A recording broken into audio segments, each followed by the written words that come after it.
Bismillahirrahmanirrahim. Kemarin kita bahas di awal makalah ke-14 ini dari Abdullah Al-Intaqi, seorang sufi dari Antakya, Turki. Beliau mengatakan khamsun hunna min dawa'il qalb. Ada 5 perkara yang jadi sahabat hati, berarti membersihkan hati, menyembuhkan dari berbagai macam penyakit-penyakit hati. Jadi termasuk penyakit hati itu ada benih-benih, ada cikal bakal di diri kita nih, ada kalau tinggal lagi kita yang namanya penyakit itu diobati. Ya. Kita bingsal kalau ada penyakit zahir batin apa jasmani kita. Ya. Sakit gigi, bingsal kita. Sakit pala, sakit peyud. Sakit peyud, mencet-mencet, nah, ya, pingsal gitu, nyari obat. Ya. Tapi terkadang ketika kita punya penyakit hati itu kita tidak tahu akan bertambah jadi. Banyak penyakit hati itu sombong. Sombong tuh ngasuh lebih dari uang. Bahasanya takabur. Takabur itu asal katanya besar. Jadi orang yang besarkan diri itu takabur namanya. Akulah paling pintar, akulah paling melawan, akulah paling jagoan, akulah Arjuna.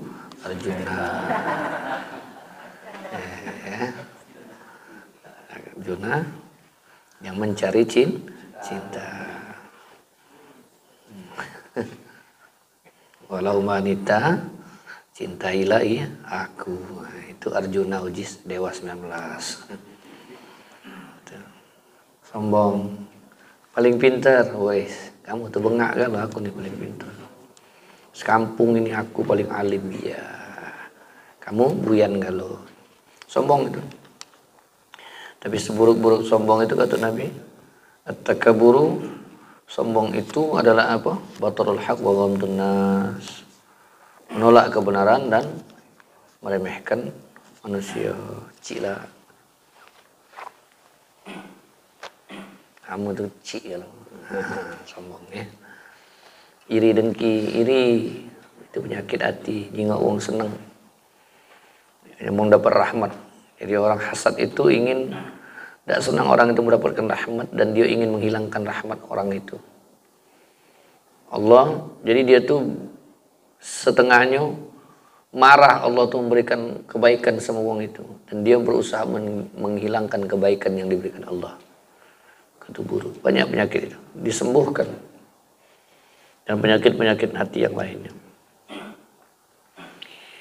Kemarin sudah bahas mujalasatus shalihin, bergaul dengan orang soleh, orang baik. Wa qiraatul Quran, syifa. Quran itu syifa, rahmatul lil mu'minin, dan rahmat bagi orang beriman. Bitadabbur bil ma'fil ma'na. Membaca Al-Quran itu dengan tadabbur dan makna. Ya, sekali-sekali sempatkan waktu membaca Al-Quran dengan maknanya, bertadabbur apa yang tergantung dalamnya. Yang ketiga, wa ikhla'ul batin. Membersihkan batin. Membersihkan batin ini termasuk salah satu caranya menjaga makanan. Jaga makanan itu penting. Jangan sampai terabas lebay. Uang sekarang mana untuk pikir lagi itu halal apa haram. Yang penting boleh. Yang penting dapat di dia. Biarlah kata berejo lah uang, yang penting dapat di aku. Nah itu termasuk bagaimana caranya menjaga apa yang menjadi masuk ke dalam perut kita untuk membersihkan batin jiwa kita. Bita'atul qalil, yaitu diantaranya mengambil yang sedikit minal halal daripada yang halal. Fa in kana ikalal halal, maka jika dia makan yang halal, ra'sul kul li'annahu yunawwirul qalb. Karena yang halal itu adalah intinya daripada segala, sungguhnya dia itu akan membajarikan penerang hati.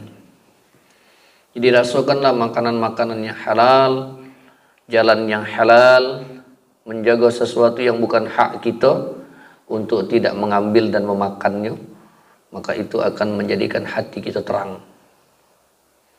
Kemarin kita bahas, hatinya terang itu apa?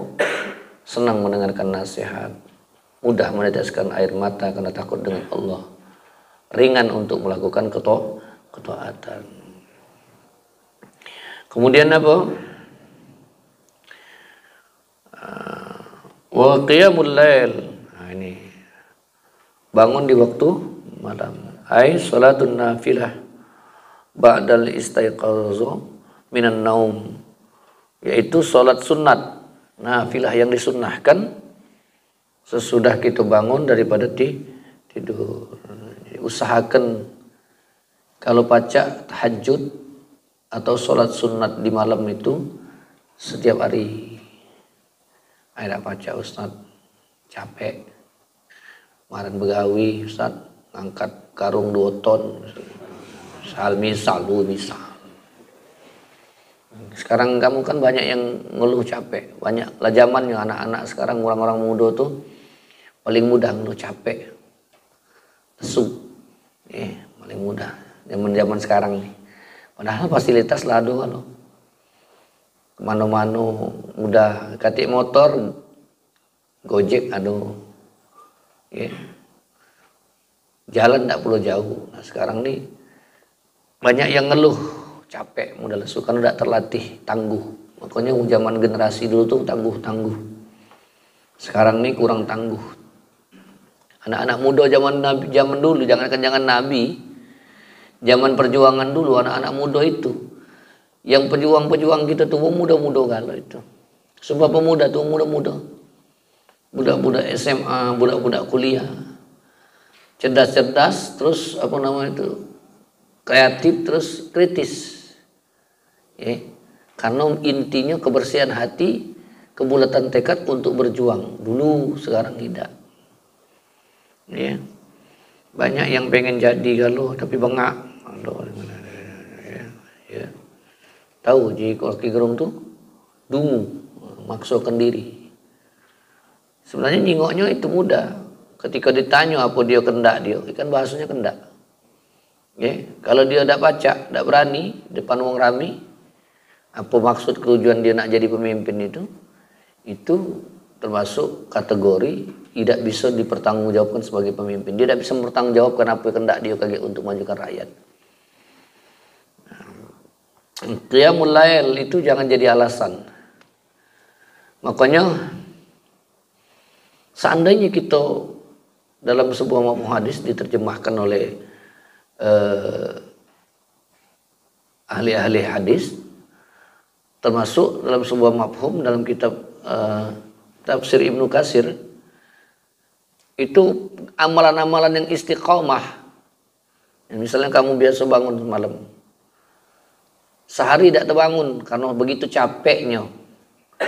Dari bangun subuh sampai ke malam itu capek nen gawean macam-macam. Membantu ibu di rumah, menolong ayah di kebun misalnya. Pergi ke pasar, pergi ke sekolah, menjemput dan mengantar dia misalnya capek kan. Tidak ganti lagi waktu istirahat misalnya. Kemudian apa? Sore-sore harus bersegera ngajar ngaji atau begawe yang lain. Malam-malam majelis pula dengan Ustaz Amrul. Belum lagi macam-macam. Lah jam 10 baru balik. Capeknya tertidur. Tidak bangun. Nah, selama kita istiqomah dalam amalan tadi sehari karena ada uzur kita, maka dihitung sama dengan pahala. Maka jangan jadikan alasan uzur itu untuk meninggalkan kebiasaan kita, terutama amalan-amalan sunnah. Jangan jadikan alasan. Dalam tafsir Ibnu Katsir itu dikatakan ada satu kisah di zaman Nabi, ada seorang Arabi. Tahu Arabi itu kalau zaman dulu itu namanya Badui. Suku Badui itu kan masih ada sih kan. Suku Badui itu tangguh. Itu termasuk klan bagian yang tangguh di negeri Arab itu. Orang-orang pegunungan. Dia biasa baik di panas terik matahari di padang pasir itu tidak bersendal biasa baik. Kaki ayam biasa baik. Bahkan dia tahu di mana sumber banyu tuh. Dikedok bisa keluar banyu. Itu tangguhnya. Tidak kate, aduh ya Allah. Aduh ya Allah. Capek oleh hati. Saking tangguhnya. Jadi ada seorang sahabat yang sehari-hari dengan Nabi berjemaah. Ketika itu dia diuji oleh Allah sakit. Tidak baca ke masjid berjemaah. Nah, anak ke masjid tidak terangkat kalau bahasa kita, tidak terangkat. Sampai ngomong, ya Allah, aku kepengen nian ya Allah. Sampaikan dengan Rasulullah, mana cara aku tidak pengen berjemaah. Disampaikan kepada Rasulullah bahwasannya si fulan, orang Badui ini tadi yang biasa berjemaah, tidak bisa berjemaah karena sakit. Dia rutin, tidak kati alasan dia tidak ada berjemaah, kecuali memang yang tadi, sakit tadi. Maka kata Nabi, orang yang beramal karena dia beramal tadi dengan istiqomah, maka satu hari amalan istiqomah tadi tertinggal karena ada uzurnya, uzur syar'inya, maka samu dihitung. Malaikat akan datang mencatat, turun malaikat mencatat selama dia sakit tadi samu dengan beramal, dengan perbuatan amal yang dia lakukan selama dia tidak sakit dengan istiqomah melakukan amalan. Nah, taruh kata malam, bangun malam tidak baca tiap hari, seminggu sekali, malam Jumat. Ya, tidak baca sebulan sekali, tidak baca setahun sekali. Jangan tidak dong melaksanakan sunnah. Aman tidak baca seumur hidup sekali. Alamak, tahajud seumur hidup sekali. Jangan tinggalkan. Sekali jadilah. 2 rakaat malam itu jadilah. Kalau bangun jam 4 masih dapatlah 4 rakaat. Dapatkan. Apalagi kalau insya Allah kalau kita lah bangun jam 4, setengah 4, sempat tahajud, subuhnya tidak kesiangan lagi insya Allah. Ayo Ustaz, mau kami nak sholat tahajud subuh lagi gedor-gedoran, nah misalnya, nah itu. Oh iya, memang umur kamu nih ini paling lemah tidur. Kapanlah tidur tuh ya luar biasa. Saya sedikit marah dibangunkan. Kalau umur 40 ke pucuk kamu rasakan bahwa tidur itu bagian dari apa istilahnya itu? Kebutuhan yang mendasarnya tapi tidak terlalu banyak. Ya. Nah. Jadi kaget terasa kamu kaget satu saat. Jadi jangan sampai kita buat alasan. Nah, termasuk qiyamul lail itu kenapa hubungannya dengan membersihkan hati tadi, mensucikan, membersihkan penyakit hati. Karena orang-orang yang bangun subuh itu orang-orang yang selalu membersihkan hatinya. Di saat orang tidur nyenyak, jernih hatinya karena dia merasa tak ada apa-apa kecuali harus mengadu kepada Allah. Di saat dia harus berkorban meninggalkan kesenangannya, tidur yang lemah di waktu dingin, apalagi pengantin nanya, dah. Dilepaskannya selimut, dia bangun sholat subuh, dia bangun tahajud, Nah, 2 rakaat jadilah minimal. Nah, itu termasuk orang yang mendapatkan tempat yang sisi derajat tinggi di sisi Allah Subhanahu. Wa minal laili fatahajjad bihi nafilatan lak. Ya. Asa ayyab'ataka rabbuka maqaman mahmuda. Allah tempatkan maqaman mahmuda, tempat yang terpuji. Ya.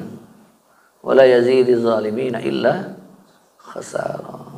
Tidak akan bertambah kecuali bagi orang itu kerugian, bagi orang-orang yang zalim. Ya, wa minal laili fatahajjad bihi nafilatan. Pada malam hari bangunlah kamu tahajud nafilatan lak sebagai tambahan amal bagi kamu. Asa ayyab'atha rabbuka maqaman mahmuda. Boleh jadi Allah Subhanahu wa taala akan menjadikan kamu, memberikan kamu maqaman mahmuda.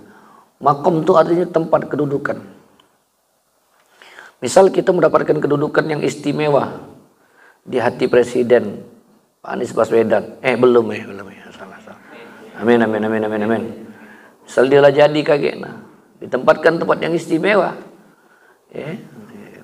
oleh Pak Anies Baswedan. Berarti dia terpuji wong itu. Mendapat penghormatan dari Presiden dan orang-orang di sekitar dan orang-orang yang menyaksikan. Lah Allah yang memberikan maqam. Kalau maqam mahmudah terpuji. Oh ini wong benar, wong baik, dipuji. Berarti Allah yang memberikan pujian tadi, menempatkan tempat yang terpuji di sisi Allah Subhanahu wa taala. Kemudian wa tadarru'u 'indas sabah, dan bermunajat di waktu di sisi subuh. Maksudnya tuh di waktu subuh bermunajat, minta. Dan waktu yang paling luar biasa turunnya rahmat Allah adalah ketika sepertiga malam sampai datangnya waktu subuh. Itulah waktu kita doa yang luar biasa di hadapan Allah. Jadi banyak orang-orang zaman dahulu memanfaatkan waktu-waktu itu untuk berdoa kepada Allah Subhanahu wa taala, dan ini menjadi contoh yang harus patut kita laksanakan. Minta dengan Allah. Silakan apa yang punya hajat kita. Karena rahmat Allah bercucuran, ribuan, jutaan rahmat Allah turun di waktu subuh, di waktu pagi, di waktu fajar itu. Ya, sempatkan kita setelah itu. Sudah sholat subuh, kita duduk bersimpuh dulu, bermunajat, minta dengan Allah. Ya. Ya, seperti banyak istighfar, kasratul istighfar, wa zikrul maut, ingat-ingat nak mati, wa ziaratul qabr, wa ziaratul kubur. Sudah itu kita galak ziarah kubur. Ya, jadi di waktu-waktu pagi, waktu subuh itu saat kita menggapai rahmat Allah Subhanahu. Maka jikalau kita sudah berusaha menggapai rahmat Allah, yang membersihkan hati si pemilik hati pasti. Yang membersihkan hati kita, yang menjadikan hati. Yang membersihkan hati kita si pemelihara hati. Yang membersihkan hati kita, yang selalu mengawasi isi siapa? Allah Subhanahu wa taala. Jadi si pemilik hati kita ini siapa? Bukan siapa-siapa, tapi Allah. Bukan si dia pemilik hati. Engkaulah pemilik hatiku. Iya.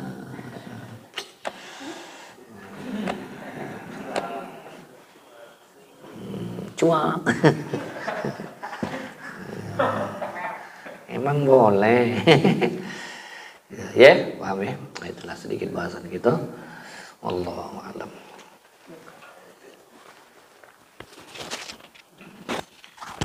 Bismillahirrahmanirrahim. Alhamdulillahirabbil alamin. Allahumma shalli wa sallim wa barik wa karrim wa azim wa Muhammad.